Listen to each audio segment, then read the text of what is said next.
الحمد لله نحمده ونستعينه ونستغفره ونؤمن به ونتوكل عليه ونعوذ بالله من شرور أنفسنا ومن سيئات أعمالنا من يهده الله فلا مضل له ومن يضلل فلا هادي له ونشهد أن لا إله إلا الله وحده لا شريك له ونشهد أن سيدنا ومولانا محمدا عبده ورسوله صلى الله تعالى عليه وعلى آله وأصحابه أجمعين أما بعد فقد قال الله تعالى في القرآن المجيد بعد أعوذ بالله من الشيطان الرجيم بسم الله الرحمن الرحيم ومن يتوكل على الله فهو حسبه صدق الله العظيم.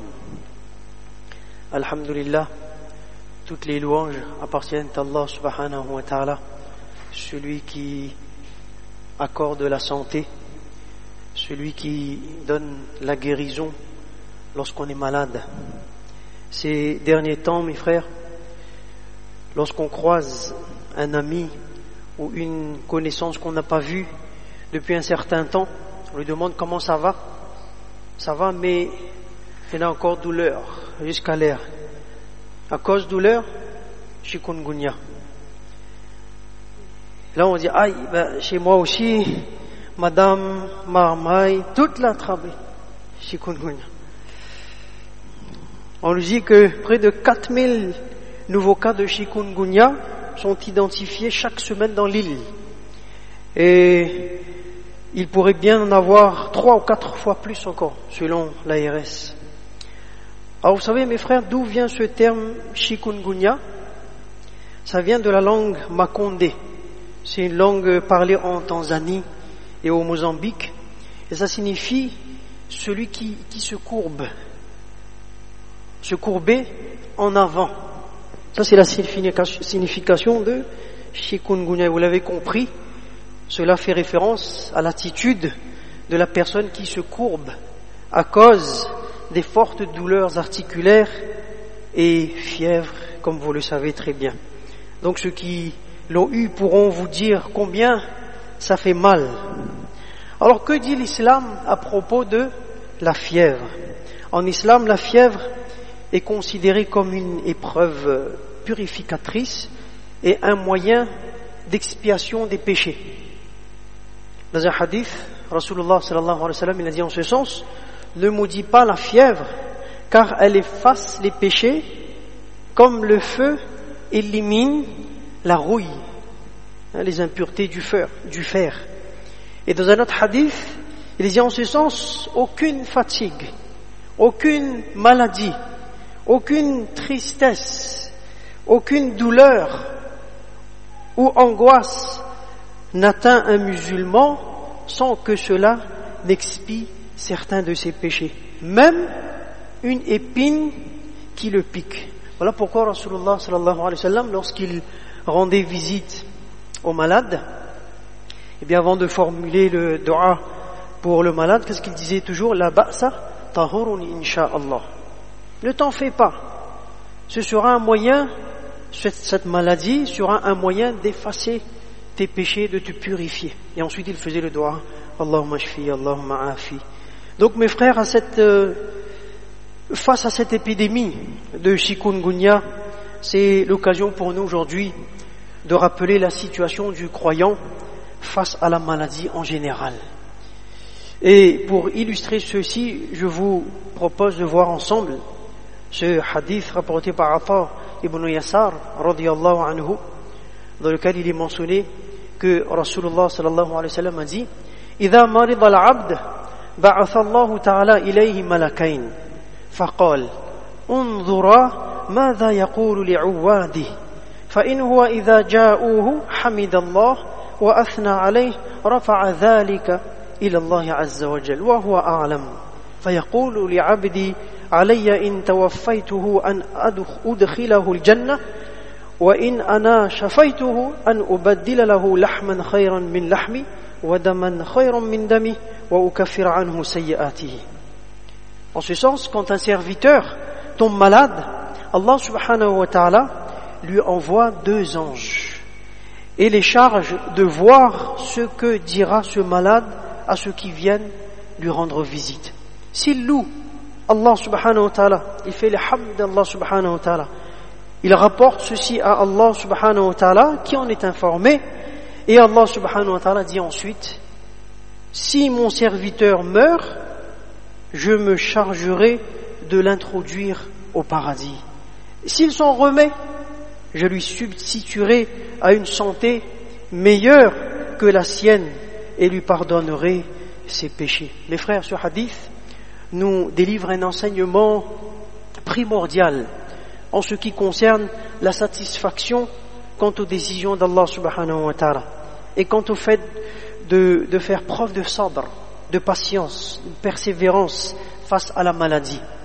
En effet, les promesses de récompense que nous trouvons à travers ce hadith, tout simplement extraordinaires, quelle que soit l'issue de la maladie, la mort ou la vie. Le croyant, il en sort toujours gagnant. S'il en sort vivant, il obtient la promesse d'une meilleure santé. Et s'il décède, il profitera de bienfaits éternels dans l'au-delà. Et il y a un récit qui est lié justement à ce hadith, c'est celui de Abu al-Ash'ath as-San'ani, radiyallahu anhu. Un soir, il raconte lui-même, il dit: je suis sorti, il était sorti donc de la masjid de Damas, et en chemin, il a rencontré deux sahaba. Le premier, c'était Shaddad ibn Aus, radiyallahu anhu, qui a été accompagné avec un autre sahabi. Et donc Abu al-Ash'ath, radiyallahu anhu, il demande où ils se rendaient le soir. Alors ils m'ont dit qu'ils allaient rendre visite à un frère qui était malade. Et donc Abu al-Ash'ath, radiyallahu anhu, dit: je me suis joint à eux. Et en arrivant auprès du malade, les deux compagnons, radiyallahu anhum, ils l'ont demandé sa santé: kayfa asbahta, comment vas-tu? Alors il a répondu: bi ni'matillah, je profite continuellement des bienfaits d'Allah. Alors Shaddad, radiyallahu anhu, lui dit: obtiens la bonne nouvelle de l'expiation de tous tes péchés. Obtiens la bonne nouvelle de l'expiation de tous tes péchés. J'ai certes entendu Rasulullah sallallahu alayhi wa sallam dire qu'Allah Ta'ala déclare: le musulman qui, bien que je l'éprouve, continue à me glorifier, se lèvera de son lit de maladie exactement comme le jour où sa mère l'a mise au monde, c'est-à-dire sans aucun péché. De plus, Allah subhanahu wa ta'ala, il dit aux anges: j'ai encerclé mon serviteur par la maladie et je l'ai emprisonné dans son lit. Écrivez dans son livre de comptes les mêmes récompenses qu'il aurait obtenues en m'adorant s'il était en bonne santé. Ça c'est vraiment une grande faveur et vertu qu'Allah subhanahu wa ta'ala a accordé aux malades. Même si en étant malade, on n'a plus de force à cause des douleurs, à cause de la fièvre, on n'a plus de force pour faire certaines bonnes actions qu'on avait l'habitude de faire auparavant, en bonne santé, eh bien Allah subhanahu wa ta'ala, il dit aux anges qui écrivent les bonnes actions, les hasanat, de continuer d'écrire les hasanat, les récompenses pour cette personne qui n'a plus de force pour faire les bonnes actions. Autant, mes frères, donc la santé est un bienfait inestimable de la part d'Allah subhanahu wa ta'ala, autant la maladie se présente pour chaque croyant comme une ni'ma, un bienfait. Chacune de ces deux situations a ses propres vertus. Et Allah subhanahu wa ta'ala est le seul qui connaît les sagesses qu'il a cachées derrière telle ou telle situation. Donc les multiples bienfaits liés à la maladie qu'on trouve à travers les ahadith nous poussent à reconnaître que la maladie est pour le croyant qui fait preuve de patience un véritable bienfait. Rasulullah sallallahu alayhi wa sallam n'a-t-il pas dit que l'affaire du croyant est vraiment étrange? Ajaban li amril mu'min, ce que l'affaire du croyant est étrange. Inna amrahu kullahu lahu khair.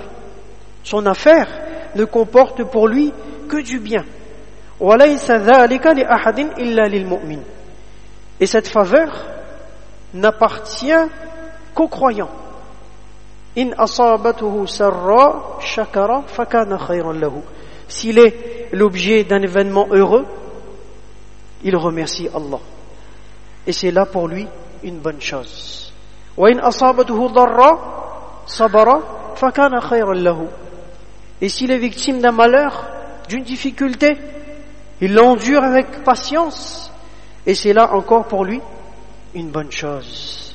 De rappeler également que le croyant malade, eh bien, il a été qualifié de mustajab ad-da'wat à travers les ahadith, c'est-à-dire celui dont les du'as, les invocations sont acceptées. Dans un hadith, Rasulullah sallallahu alayhi wa sallam a dit en ce sens: rendez visite aux malades et sollicitez leurs du'as.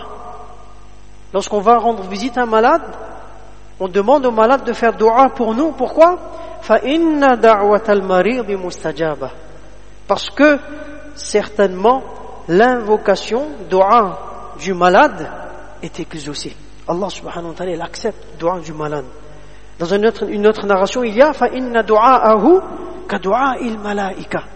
Car certainement son invocation ressemble à celle des anges. C'est-à-dire que c'est une invocation qui monte directement au ciel. Donc mes frères, le musulman, lorsqu'il est malade, eh bien il se soigne. Lorsqu'on est malade, on se soigne. Parce que avoir recours aux soins fait partie des principes également de l'islam. Dans un hadith, Rasulullah sallallahu alayhi wa sallam nous a dit en ce sens: ô musulmans, ayez recours aux remèdes. Et dans un autre hadith, en ce sens, à chaque fois qu'Allah Ta'ala a créé une maladie, il a créé le remède: soignez-vous donc. Ça c'est Rasulullah sallallahu alayhi wa sallam qui le dit. Après il y en a qui se soignent avec les tisanes, il y en a qui se soignent avec les médicaments classiques. Chacun son choix, mais celui qui prend son soin, qui prend son remède, eh bien il n'oublie pas toujours de placer son yaqin, sa certitude, sa conviction sur Allah subhanahu wa ta'ala. Parce que ça c'est un moyen bien sûr, mais c'est Allah subhanahu wa ta'ala qui va lui accorder, s'il le veut, la guérison totale. وَمَنْ يَتَوَكَّلْ عَلَى اللَّهِ فَهُوَ حَسْبُهُ. Celui qui place sa confiance en Allah, Allah le suffit. Après il y a aussi les du'as issus du Coran, comme la sourate al-Fatiha. C'est mentionné également dans les ahadiths. Un autre nom de la sourate al-Fatiha, c'est sourate al-Shifa, la sourate de la guérison. Donc on peut lire la sourate al-Fatiha, alhamdou, on souffle dans un petit peu d'eau, et après on boit cette eau. Inch'Allah, ce sera un moyen pour nous de guérison. Il y a aussi les 4 derniers versets de la sourate al-Mu'minun. Nous avons déjà entendu le récit d'Abdullah ibn Mas'ud radiyallahu anhu lorsqu'il était passé près de quelqu'un qui était très malade, très malade, et Abdullah ibn Mas'ud radiyallahu anhu a murmuré quelque chose dans ses oreilles. Et lorsque bien sûr le malade, après avoir eu l'effet de ces paroles, il a trouvé immédiatement la guérison et la force. Rasulullah sallallahu alayhi wa sallam a demandé à Abdullah ibn Mas'ud: qu'est-ce que tu as lu dans ses oreilles?